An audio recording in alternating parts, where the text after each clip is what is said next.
कहानी की शुरुआत होती है और हमें दिखाए जाते हैं चार दोस्त जो एक पार्टी में होते हैं, जिनमें एक लड़की का नाम जेमा होता है और वो चारों एक दूसरे से वादा करते हैं कि हम पूरी जिंदगी साथ रहेंगे और खूब मस्ती करेंगे। तभी यहाँ इनका एक और दोस्त आ जाता है जो पार्टी में ड्रग्स देता है और इसके बाद वो लोग पार्टी शुरू कर देते हैं। तभी टेबल पर रखी उनकी तस्वीर एक लड़का उठा लेता है जिसका नाम फिलिक्स होता है। वो दरअसल जेमा को पसंद करता है लेकिन उसे कभी भी नहीं बता पाता। तभी फिलिक्स का दोस्त उसके पास आता है और कहता है कि जाओ और जेमा को बता दो कि तुम उसे पसंद करते हो और उसे शादी करना चाहते हो। लेकिन फिलिक्स काफी डरा हुआ था इसलिए वो ऐसा करने से मना कर देता है। तभी फिलिक्स का दोस्त उसे ड्रग्स देता है और नशे में फिलिक्स जेमा के पास जाता है और उसे बता ही देता है कि मैं तुम्हें पसंद करता हूँ। ये सुनकर कहती है लेकिन मैं तुम्हारे लिए ऐसा नहीं सोचती, तुम अच्छी लड़की हो, तुम्हें मुझसे अच्छी लड़की मिल जाएगी। ये सुनकर फिलिक्स का दिल टूट जाता है और वो वहाँ से चला जाता है। इसके बाद वो सभी लोग ट्रूथ और डेयर नाम की एक गेम खेलते हैं, यानी ट्रूथ को चुनकर कोई सच बोलो और डेयर को चुनकर कोई काम पूरा करो। तब जेमा की दोस्त एक बोतल को घुमाती है जो फिलिक्स पर आकर रुकती है। ट्रूथ और डेयर में से किसी एक को चुनने को कहती है। तब यहाँ फिलिक्स ट्रूथ को चुनता है। अब क्योंकि जेमा की दोस्त जेनी फिलिक्स से पूछती है कि अगर तुम्हें पूरे एक दिन के लिए किसी लड़की को चुनना हुआ जिसके साथ तुम टाइम गुजार सकती हो तो तुम किसको चुनोगे। उसे कागज का एक टुकड़ा देकर कहती है कि ये उस लड़की पर रख दो जिसे तुम चुनना चाहते हो। तब फिलिक्स उठता है और वो कागज का टुकड़ा वो जेमा पर रख देता है। ये सब देखकर जेमा के दोस्त को बिल्कुल भी अच्छा नहीं लगता, उसे काफी गुस्सा आता है। इसीलिए वो उठकर फिलिक्स को जोर से मुक्का मारता है जिस वजह से फिलिक्स को काफी शर्मिंदगी होती है और वो वहाँ से चला जाता है। फिर हमें कुछ सालों के बाद जेमा और उसके दो दोस्तों को भी पार्टी में जाता हुआ देखते हैं। वो बर्थडे पार्टी होती है फिनिक्स की जिसमें उसने इन सभी को बुलाया था। तभी यहाँ जेमा और उसके दोस्त भी पहुँच जाते हैं। वो लोग एक दूसरे से इतने अरसे के बाद मिलकर काफी खुश हो जाते हैं। आसपास देखने पर उन्हें वहाँ कोई नहीं दिखता। वो आवाज भी लगाती है लेकिन फिर भी वहाँ कोई नहीं आता। तभी एक बूढ़ा आदमी अपनी गाड़ी लेकर आता है और कहता है कि फिलिक्स आप सबका इंतजार अपने पुराने घर में कर रहा है। उसका पुराना घर यहाँ से कुछ दूरी के फासले पर है, आप लोगों को वहाँ मैं अपनी गाड़ी से छोड़ाऊंगा। तब जेमा का दोस्त उसे मना कर देता है और कहता है कि नहीं शुक्रिया, हम वहाँ पैदल चले जाएंगे। इसके बाद वो सभी लोग पैदल ही उसके पुराने घर तक पहुँच जाते हैं। वहाँ उनकी मुलाकात फिलिक्स के बड़े भाई से होती है। सभी लोग घर के अंदर चले जाते हैं और ये देखकर काफी हैरान हो जाते हैं कि यहाँ पर तो पार्टी जैसा कोई माहौल नहीं है। तभी यहाँ फिलिक्स का भाई आ जाता है और कहता है कि फिलिक्स यहाँ पर नहीं है, वो शहर से बाहर गया है किसी काम के सिलसिले में। वो यहाँ पर आना चाहता था लेकिन काम की वजह से नहीं आ पाया और आई एम सॉरी, ये बात मैंने आपको पहले नहीं बताई। ये कहकर वो उन सभी को वाइन इन्हें शराब पीने के लिए देता है। अब यहाँ हैरत वाली बात ये होती है कि वो लोग जिस जगह पर रुके थे वहाँ ना तो कोई गाड़ी थी, ना कोई स्टेशन था और ना ही कोई पुलिस स्टेशन। यहाँ जेमा का दोस्त फिलिक्स के भाई से पूछता है कि तुम क्या करते हो, जिस पर वो कहता है कि मैं आर्मी में हूँ और फिलहाल छुट्टियों पर हूँ। अब वो सारे लोग शराब की नशे में थे सिवाय जेमा और उसकी दोस्त जेनी की। अब यहाँ फिलिक्स का दोस्त कहता है चलो आओ हम सब गुब्बारों से खेलते हैं, जिस पर फिलिक्स का भाई कहता है लेकिन मेरे पास इससे भी अच्छी चीज है खेलने के लिए, चलो आओ हम ट्रूथ और डेयर गेम खेलें।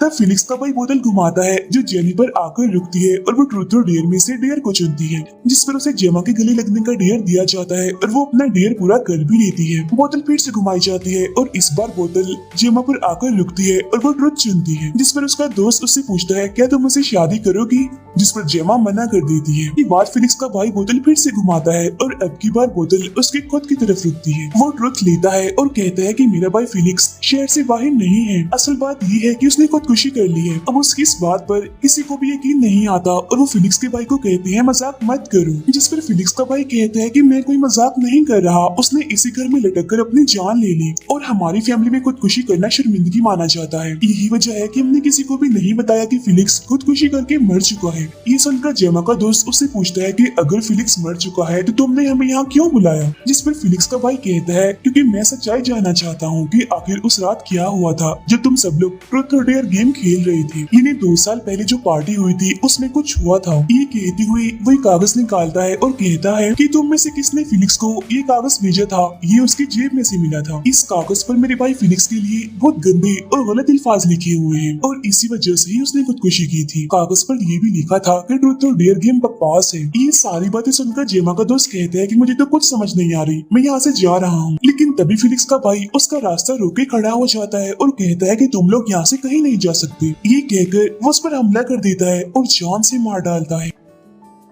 ये देखकर जेनी एक बोतल से फिलिक्स के भाई पर वार करती है, लेकिन वो उसे ही जोर से थप्पड़ मारता है जिस वजह से वो गिर जाती है। फिर फिलिक्स का भाई अपनी गन निकाल कर सब पर टांगते हुए कहता है कोई अपनी जगह से नहीं हिलेगा, और वो फौरन जेमा के दोस्त की टांग पर गोली मार देता है। तभी अपने मोबाइल से पुलिस को फोन करने लगता है। उसे देखकर उसके हाथ पर गोली मार देता है और वो काफी जख्मी हो जाता है। फिलिक्स के दोस्त के अलावा सभी को कुर्सियों से बांध देता है और दोबारा से ट्रूथ और डेयर गेम को शुरू करता है। बोतल घुमाई जाती है जो जेमा पर आकर रुकती है और वो ट्रूथ चुनती है, जिस पर फिलिक्स का भाई उससे पूछता है कि तुम्हारे हिसाब से उस कागज पर गंदी अल्फाज मेरे भाई को किसने लिखकर भेजे होंगे, जिस पर जेमा कहती है कि मुझे नहीं पता। तो वो उसे जोर से थप्पड़ मारता है और फिर से पूछता है, और इस बार जेमा अपने सबसे करीबी दोस्त का नाम लेती है जिसने जेमा को शादी के लिए पूछा था। ये सुनकर जेमा का दोस्त साफ साफ इनकार कर देता है कि नहीं, मैंने ये नहीं भेजा। इसके बाद दोबारा बोतल घुमाता है और इस बार ये बोतल जेमी के जख्मी दोस्त पर आके रुकती है और वो डेयर चुनता है। तब उसके डेयर को पूरा करने के लिए फिलिक्स का भाई एक टेबल लाता है जिस पर 2 जार रखे हुए थे, एक में पानी होता है और दूसरे में तेजाब था।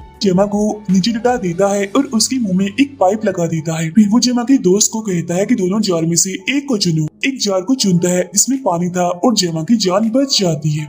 इसके बाद फिलिक्स का भाई फिर से बोतल घुमाता है और अब की बार जेनी पर बोतल आके रुकती है और वो ट्रूथ को चुनती है। तब फिलिक्स का भाई उससे कहता है कि तुमने अपने दोस्तों में से किसी एक को टेस्ट देने के लिए चुनना होगा, लेकिन वो मना कर देती है। इसमें फिलिक्स का भाई उससे कहता है कि अगर तुमने किसी को नहीं चुना तो तुम्हें खुद टेस्ट देना होगा। तब ये सुनकर जेनी डरती हुई जेमा के दोस्त का नाम ले देती है। तब उसे भी लिटाकर उसके मुंह में पाइप लगा देता है और जेमा के जख्मी दोस्त से जार को चुनने को कहता है। वो दोस्त चुनता है जिसमें फिलिक्स का भाई उस जार को चला देता है। अब उसने तेजाब को चुना होता है जिस वजह से जेमा के दोस्त की बहुत बुरी मौत हो जाती है। फिर से बोतल घुमाता है लेकिन तभी बाहर जेमा का एक और दोस्त आ जाता है। तभी फिलिक्स का भाई बाहर जाता है, पूछता है कि तुम अंदर क्यों नहीं आई, अब आ जाओ। जिस पर वो कहता है कि नहीं अभी नहीं, फिर कभी, अभी मैं किसी काम से जा रहा हूँ। उस दोस्त पर हमला कर देता है लेकिन वो फिलिक्स के भाई की आंखों में स्प्रे मार देता है। वो वहाँ से भागने की कोशिश करता है लेकिन उसे पकड़कर उसकी बाजू ही तोड़ देता है। फिर वो अपनी गन में 3 गोलियां डालकर उसे घुमाकर फिलिक्स के दोस्त को देता है और कहता है कि मुझे नहीं पता कि किस बार में गोली चल जाएगी और तुम एक बार जेमा के दोस्त को गोली मारोगे और एक बार मुझे मारोगे। वो जेमा के दोस्त की तरफ गन करके गोली मार देता है और बदकिस्मती से उसे गोली लग जाती है और उसकी मौत हो जाती है। और इस वजह से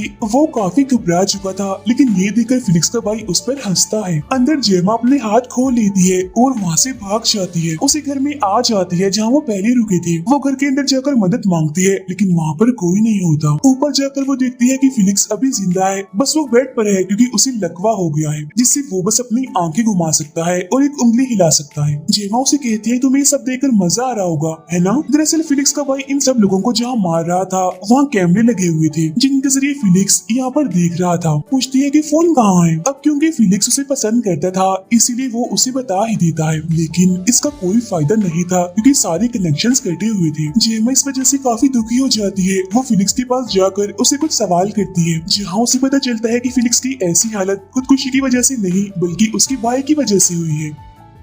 तभी यहाँ वही बूढ़ा आदमी आता है और जेमा पर बंदूक तान कर उसे झुकने को कहता है, लेकिन जेमा बेड के नीचे चली जाती है और दूसरी साइड से निकलकर फिलिक्स के गले पर ब्लेड रख देती है। फिर वो बूढ़े आदमी को कहती है कि अगर तुमने बंदूक ना रखी तो मैं इस ब्लेड से फिलिक्स का गला काट दूंगी। ये सुनकर वो बूढ़ा आदमी बंदूक को वहीं रख देता है और वहाँ से चला जाता है। जेमा जल्दी से गन उठाकर बाहर जाने लगती है, लेकिन तभी अचानक बूढ़ा आदमी बाहर से आकर उस पर हमला कर देता है, जहाँ इसी बीच गोली चल जाती है जिस वजह से वो मर जाता है। इतनी ही देर में फिलिक्स का भाई भी यहाँ पर पहुँच चुका था और वो पूरे घर में जेमा को ढूंढने लगता है। उधर जेनी अपने हाथ खोल चुकी है, ड्रग्स मांगती है। तब फिलिक्स का दोस्त जैसे उसे ड्रग्स देता है तो वो उसकी उंगली काट लेती है और उसके हाथ से अलग कर देती है। ये देखकर फिलिक्स का दोस्त उसे मारता है, लेकिन हाथ खुलने की वजह से जेनी उसे धक्का देती है जिससे उसका पैर बोतल पर आने की वजह से फिसल जाता है। वो गिर जाता है और वहीं पर ही उसकी मौत हो जाती है, जिसके बाद जेनी खुद को और जेमा के दोस्त को भी खोल देती है। उधर जेमा गन लेकर नीचे जाती है जहाँ उसे फिलिक्स का भाई मिल जाता है। वो उस पर गोलियां चलाती है लेकिन एक भी गोली उसे नहीं लगती और वो बच जाता है। अब फिलिक्स का भाई जेमा को मारकर फिलिक्स को लेकर अपने पुराने उसी घर में आ जाता है जहाँ पर जेनी और बाकी सब थे। अंदर आने के बाद फिलिक्स का भाई दिखता है कि जेनी और उसका दोस्त अब खुलकर आजाद हो गए हैं। जेनी फिलिक्स के भाई पर गोली चलाती है, वो गोली उसके कंधे पर लगती है और वो नीचे गिर जाता है। उसके पास जाकर जैसे उसे गोली मारने लगती है तो तभी वो चाकू जेनी की बगल में मार देता है, जिससे जेनी का निशाना छूट जाता है और अब वो दर्द की वजह से तड़पने लगती है, लेकिन किसी तरह वो चाकू निकाल लेती है। पर फिलिक्स का भाई उसका गला दबाने लगता है। वो मरने ही वाली थी कि कि तभी दोस्त उसके पैर में चाकू मार देता है। इसके बाद जेनी खड़ी होती है और तेजाब के जार को वो फिलिक्स के भाई पर मार देती है, जिसकी वजह से उसकी एक साइड जल जाती है। फिर जेनी उसे बांध कर अपने दोस्त को गाड़ी में जाने का कहती है। अब उसका दोस्त चलने की हालत में नहीं था, लेकिन फिर भी वो घसीटते हुए गाड़ी तक पहुंच जाता है। मुझे यहाँ पर इंटरफेयर करना पड़ रहा है क्योंकि कहानी बताने वाली स्पीकर इस फिल्म के एक खास हिस्से को छोड़ बैठी है। यहाँ पर आखिरकार अब सब कुछ सच सामने आने लगता है। जेनी सब कुछ खुल के बताती है कि कुछ सालों पहले जब हम सब दोस्तों ने पार्टी करते वक्त ट्रूथ एंड डेयर वाली गेम खेली थी, तो उस रात मैंने ही तुम्हारे भाई को गालियों वाले लेटर दिए थे, जिसका तुम हमसे पूछ भी रहे थे। इसके अलावा उस रात मैंने तुम्हारे भाई की एक गंदी वीडियो भी बनाई थी, क्योंकि वो नशे की हालत में था और मुझे जरा भी मुश्किल नहीं आई। मुझे ये सब करना शोवल लगता था, बहुत मजा आता था। ये सब कुछ मेरे लिए बहुत मजाक था और मुझे वाकई बहुत मजा भी आया था। अब उस रात के बाद ये सब कुछ नॉर्मल ही रहा, जैसे कि सब लोगों को ये लग रहा था कि फेलिक्स ने सब दोस्तों के मजाक या उनकी बेइज्जती की वजह से अपनी जान लेने की कोशिश की, लेकिन ऐसा बिल्कुल नहीं था। वो सब तो एक मजाक था, जैसे बहुत से दोस्त आपस में कर लेते हैं। लेकिन मसला तो तब बना जब जेनी ने कुछ पैसे हासिल करने के लिए फेलिक्स को वही गंदी वीडियो सेंड कर दी, जिसके बारे में वो नहीं जानता था, और बदले में ब्लैकमेल करते हुए कहा कि मुझे कुछ पैसे दो वरना मैं तुम्हारी ये वीडियो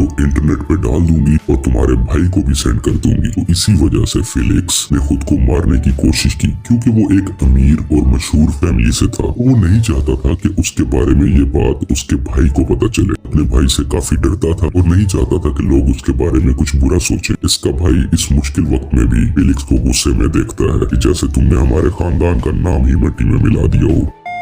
ये सब देखकर फिलिक्स रोने लगता है। तभी जेनी उस वीडियो को वहीं जलता हुआ छोड़कर फिलिक्स के हाथ में एक बॉम्ब रखकर बाहर गाड़ी में आकर बैठ जाती है। फिलिक्स बार बार अपनी वीडियो देखकर काफी शर्मिंदगी महसूस करता है। अब उसकी जो उंगली काम करती थी, बॉम्ब की पिन उस उंगली से निकल जाती है, जिस वजह से वहाँ एक धमाका होता है और इस धमाके में फिलिक्स और उसका भाई मर जाते हैं और जेनी वहाँ से गाड़ी लेकर अपने घर की तरफ निकल जाती है। फिल्म यहीं पर खत्म हो जाती है।